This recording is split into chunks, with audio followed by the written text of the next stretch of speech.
Good afternoon. On behalf of the ISO, I'd like to welcome you to the 2025 briefing on the draft budget and grid management charge stakeholder call to discuss the draft budget and appendices, which were posted on November 1st.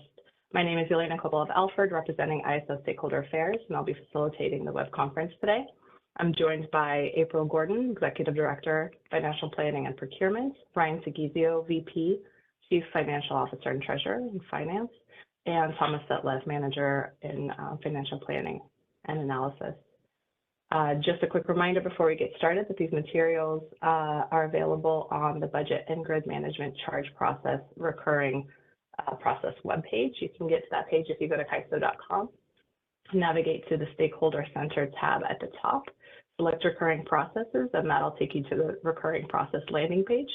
And there you can navigate to the budget GMC page, and these documents will be right at the top of that page. Some housekeeping reminders that this call is being recorded for informational convenience purposes. Any related transcription should not be reprinted without the ISO's permission, and the meeting is structured to stimulate dialogue and engage different perspectives, but please keep your comments professional and respectful, and please try to be brief and refrain from repeating what's already been said so we can manage our time effectively. To raise your hand, make sure you first open the participant and chat panels at the bottom right so you can see the chat and you can see the participants, and the raise hand icon will be at the bottom of the participant panel. If you dialed in outside the WebEx, you can press *3 on your phone and that will get you into the question queue. And always remember to state your name and affiliation before making your comment or asking a question. You can also send your questions in the chat to all panelists or to me, Yelena Kopylov-Alford.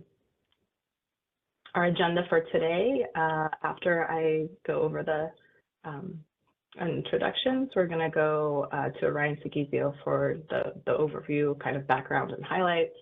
Then April will cover GMC revenue requirement with Tom Setlev covering the O&M budget. And then back to April for the debt service, cash funded capital, other costs and revenues, operating cost reserve adjustment and rates. Then we'll go over key calendar dates, next steps, and wrap it up with some feedback and discussion.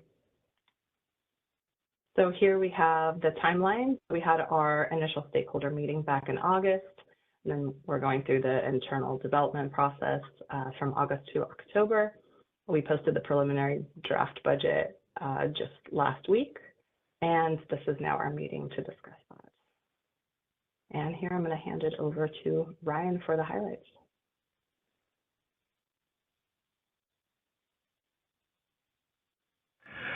Thank you, Yelena. Good afternoon, everyone. It's Ryan Segizio, Chief Financial Officer. I've got just a quick slide on some of the highlights of the draft budget that's out there now, and then I'll turn it over to the experts here to kind of walk you through the details. The budget's going to go up by about $36.6 million next year. If you joined us for our meeting back in July, the first stakeholder meeting, at that point I assumed we'd be close to the new cap in 2025, which is $245 million, but not quite there, and that's kind of where we're ending up, or at least in the current draft. We don't have the number here, but I believe it's 238.5 is the draft revenue requirement for next year. So that's about $6.5 million under the cap, the new cap, but a $36.6 million increase from this year. That increase is coming really from the next, I guess, two bullets here. 20 million of it's coming from the O&M budget. And most of that's labor costs, right? So we're still running slightly high on our labor inflation numbers, down from this year, but still slightly elevated from kind of the long-term run rate on merit and promotion adjustments. So that's driving a good chunk of that. And then we've got 18 additional positions in the budget for next year. I will tell you that 8 of those are already approved and being recruited for, or even filled and being paid for with vacancy surplus this year. 10 of them are still being considered and are in this draft budget right now, but you'll hear more about that later on. And then we have some other cost increases in the operating budget, some IT support growth, tools expansion, and some consulting costs. Again, you'll hear some more detail later on that. The other $17 million of costs is coming from some increased capital contribution in the annual revenue requirement. This year, in 2024, we were right up against the revenue requirement cap. We had to reduce the capital contribution to $8 million. So we had to dip into reserves to handle the annual capital project budget. But next year, with the increased cap, we'll be able to collect $25 million. So that's a $17 million increase from this year, but will allow us to fully fund the annual cost next year and not further dip into reserves. Finally, the supplemental service fees, that come in through the revenue requirement, like RC revenue as well as the Western Energy Imbalance Market, you'll see increases in both of those. They're essentially derivatives from the revenue requirement, and so as that goes up, you will see those go up as well. And we've put the budget in a new format this year. It's kind of a transition year, but instead of the 80-page Word document that we've put out for years, we have now converted this into a PowerPoint format. It makes it a little bit easier transition for all the tables and numbers that we work with to put them into the slides versus the Word document. Hopefully it's going to be not only all the same information, but really even better information in the future. It'll be a lot easier for us to work with, and I think at least I'm speaking for myself, but it's a lot easier to digest in a PowerPoint format than an 80-page Word document. So anyway, this is the trial run, and you have that format now, but we'll look to improve it over the years, but that's just a heads up. So I think I'll turn it to April first, right? Yep. Okay. All right. Thanks, Ryan. All right. Good afternoon, everybody. I'll walk you through the revenue requirement components. Elena, would you mind going to the next slide? Thank you. All right. Our GMC revenue requirement comprises of 5 different categories.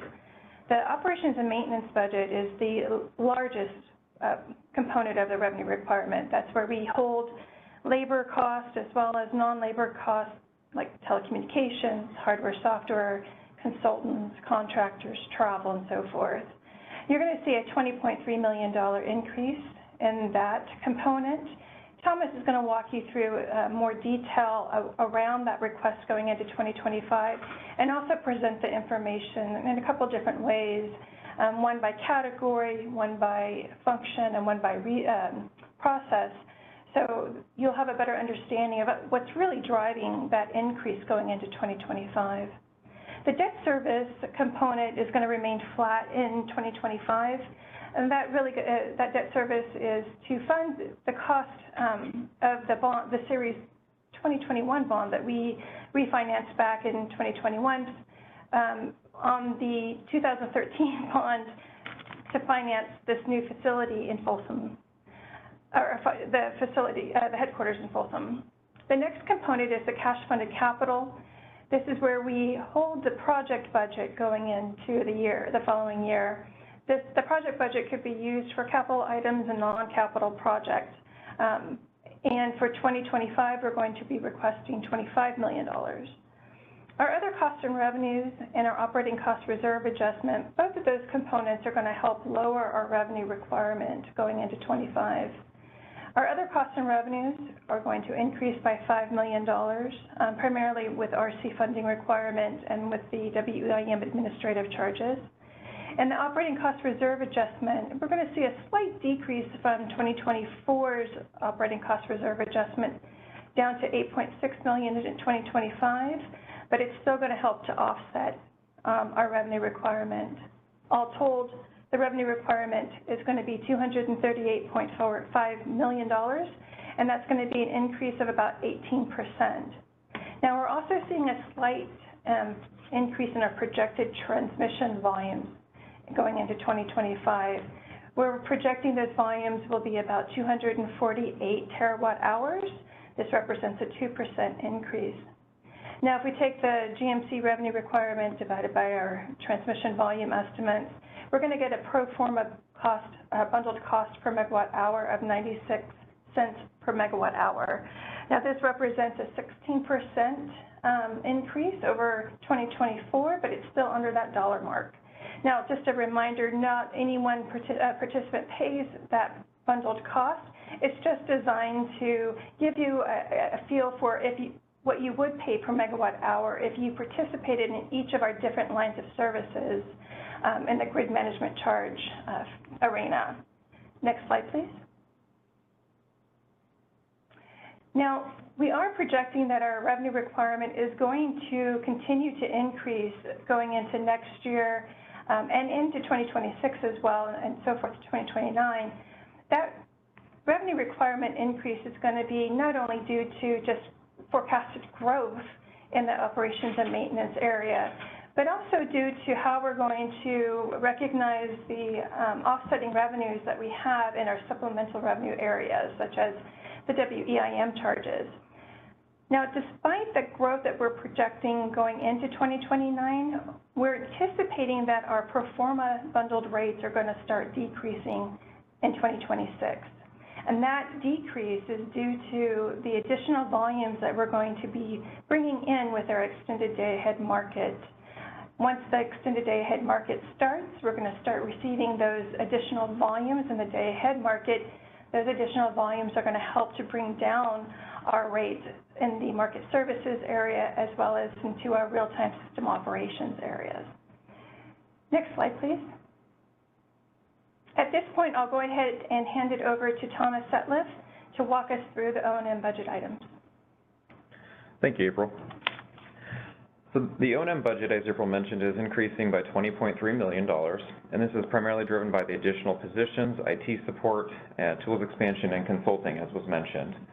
This chart here shows the 6 different categories that comprise the O&M budget.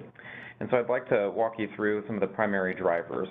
The biggest one is the additional 18 positions and the upward cost pressure that we are seeing in the labor market. The 2025 staffing level increases address the needs that have been identified by the ISO management in multiple divisions with consideration for EDAM launch in early 2026. These numbers include a 4% vacancy factor discount rate that's based on our historical trend. Another driver is information technology support and expansion of tools.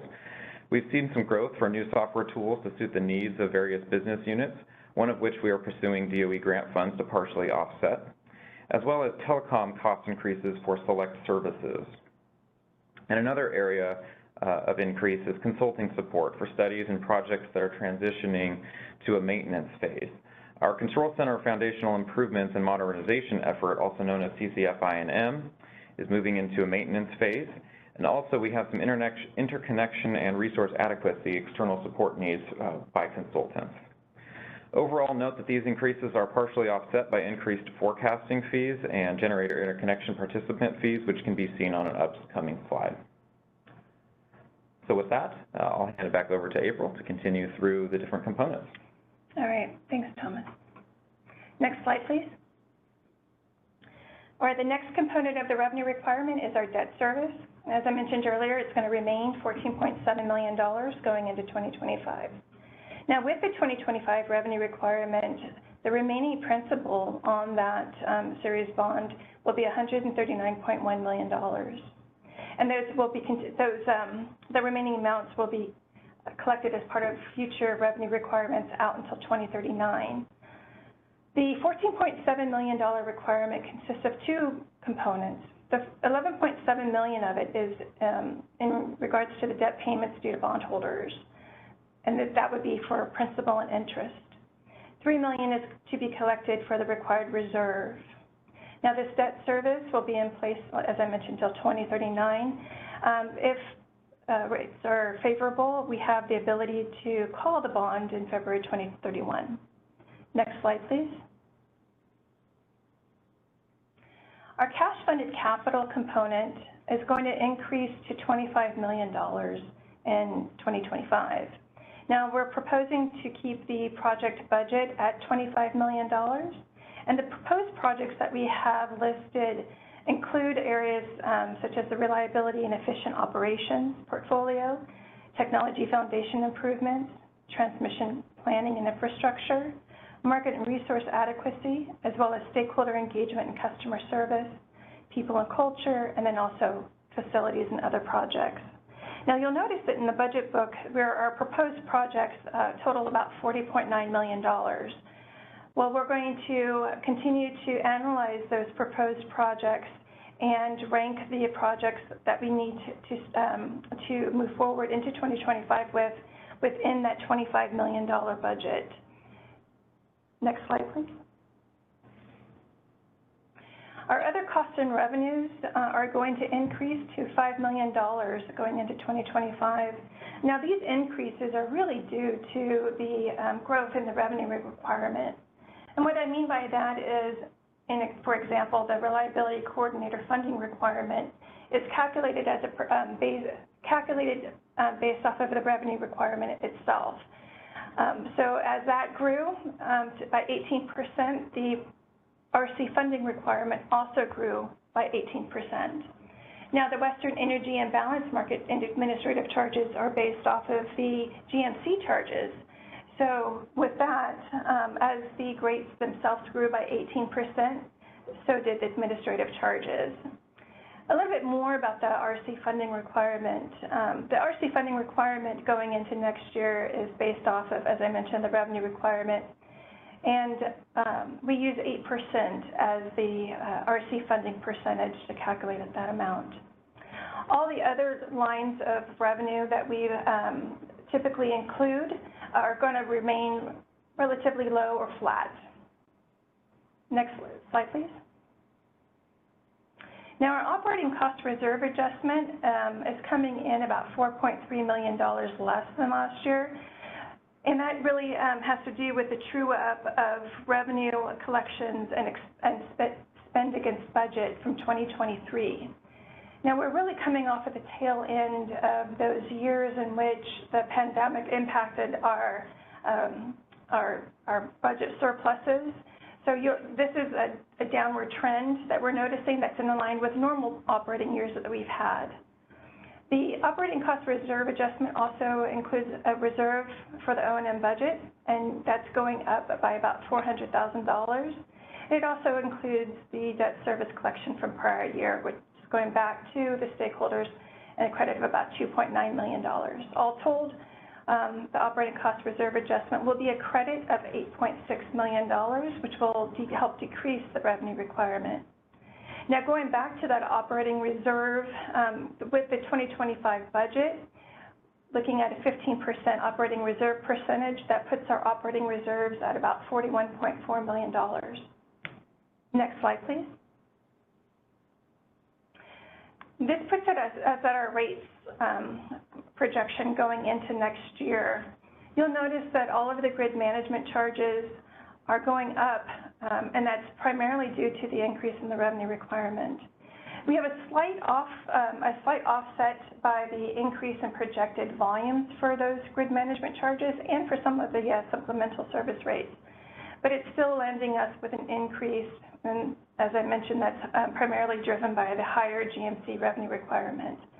So what that means is that we're looking for a higher amount to recuperate from the market service charges going into that rate calculation, a higher percentage or higher amount of system operation charges coming from that revenue requirement, and then a higher amount of CRR service charges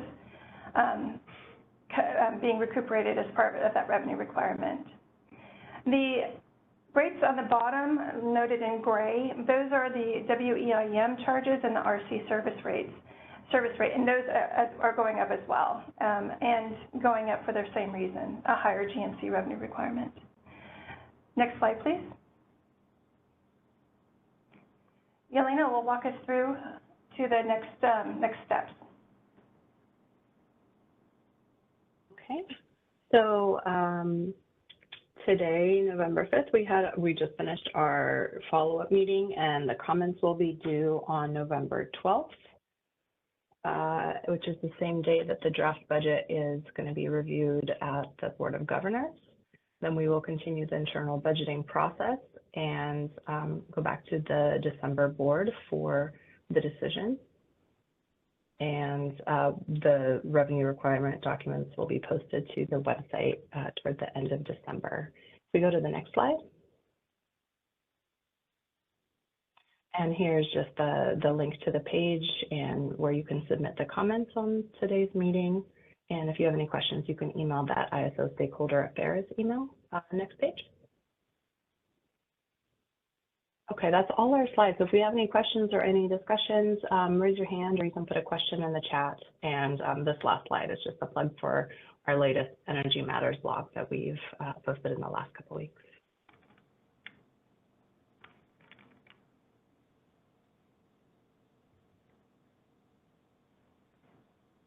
I'm not seeing any hands or any questions in the chat. Thank you, everybody, for joining us for this call. Thanks, everyone. Thank you.